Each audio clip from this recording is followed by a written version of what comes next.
This animation actually fixed the biggest flaw in the original comic: why Bane really wants to break Batman. And it's even more violent than the 90s source material. Today, the complete Knightfall Part 1 review. Hey everyone! Back in 1993, DC kicked off one of the most iconic sagas in Batman comics history, Knightfall.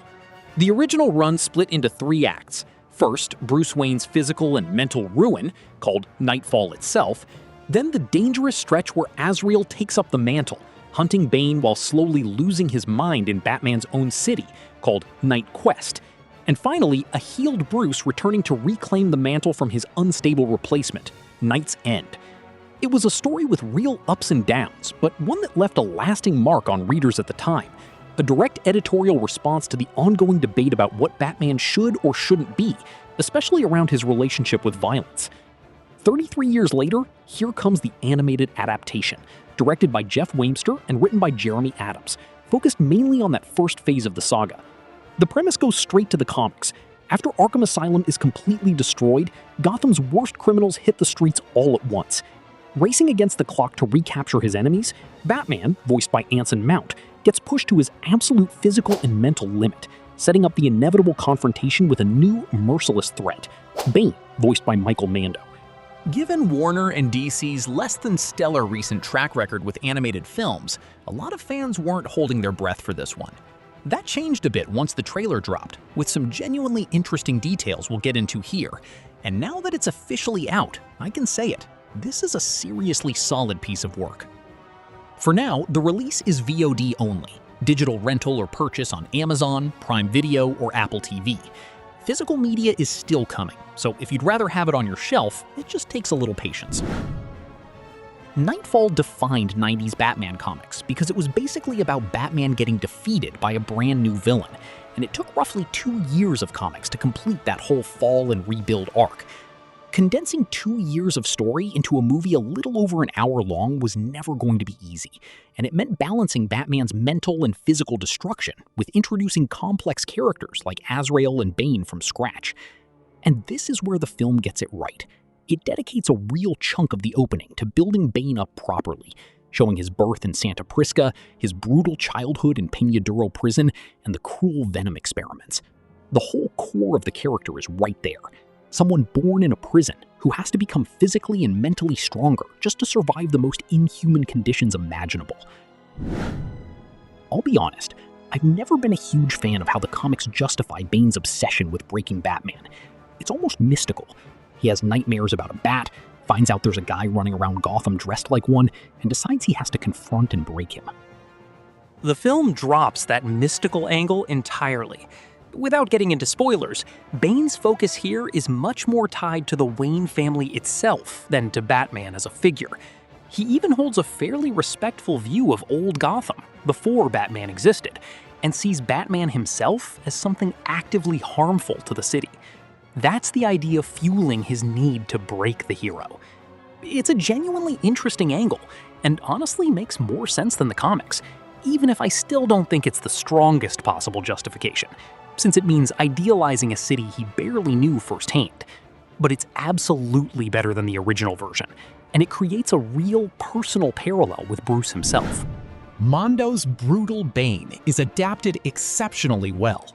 Threatening, intimidating, genuinely visceral violence, crushing skulls, decapitating people. He hits noticeably harder than the source material, partly because this is an animation made for adult audiences, giving the team real freedom to explore the character's rawer side, balancing his cold, calculating origin with his physical menace as Batman's opposite. If there's one pointed critique here, it's that the film, running a little over an hour and 15 minutes, could have used more screen time for Bane, showing more of how he actually arrives and builds himself up in Gotham City. But overall, he's portrayed extremely well. Azrael gets less screen time, showing up in the prologue to establish how he enters Batman and Robin's orbit, with small details about the Order of St. Dumas and seeds planted for what's coming in the next installments. Bruce himself degrades over the course of the film in a genuinely competent way.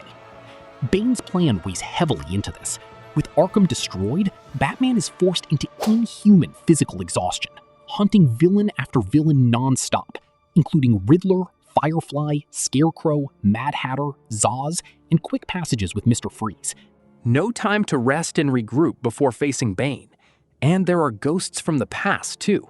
Dick Grayson's estrangement over real problems with Batman's methods, and Jason Todd's death, a clear homage to a death in the family, making it obvious how much losing the second Robin affected Bruce's mental health.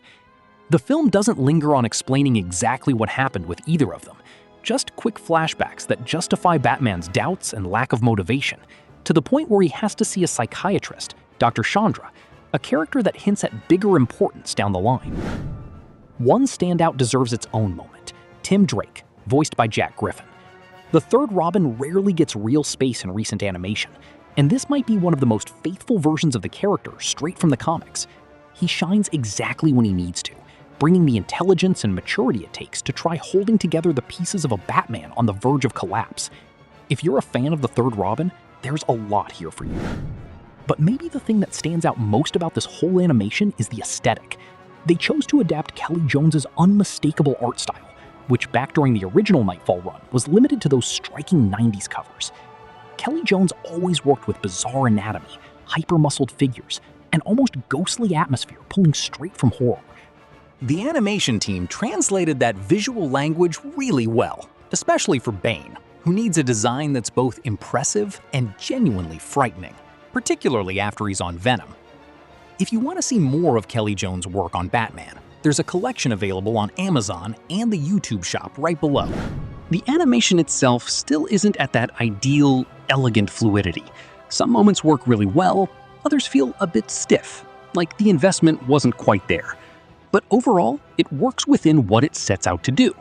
And it's worth calling out the design of Gotham City specifically, drawing from futurist and brutalist architecture, a claustrophobic stone jungle where you almost never see the sky. The whole city gives off a genuinely hostile atmosphere, nothing like an ordinary city. And we arrive at the moment pretty much everyone already knows, adapted so many times outside the comics that it's hard to even call it a spoiler. Batman getting broken, with nowhere left to run. The brutality here goes even further than the comics, given how much more violent this adaptation is overall. It genuinely hurts watching Batman take that beating. And the ending, with the bat signal broken right alongside Batman himself, sums up this entire journey of destruction really well. At the end of the day, this is a genuinely competent animation that condenses the sensitive core of this first part of Knightfall well, including Bane's whole prologue. Sure, some elements got trimmed, like Bane's actual comic book henchmen, who don't exist here, leaving him more isolated. But that trimming doesn't hurt the heart of the story. And honestly, I'd say this adaptation earns a spot on a top 10 list of the best Batman animated films ever made. For me, it just doesn't crack the very top spots because the animation itself falls short in a few moments. So I wouldn't rank it above Mask of the Phantasm, Under the Red Hood, or Return of the Joker. But other than that, this is an excellent film. The first part is always the strongest stretch of the entire Knightfall story. The ending, Night's End, tends to drag a bit more. So now there's real anticipation. Can this team actually improve on the weakest part of the original saga across the next two installments? And if you want to dive deep into the full comic saga, don't worry, I'm already putting together the most complete Knightfall Saga video on all of YouTube, right here on the channel.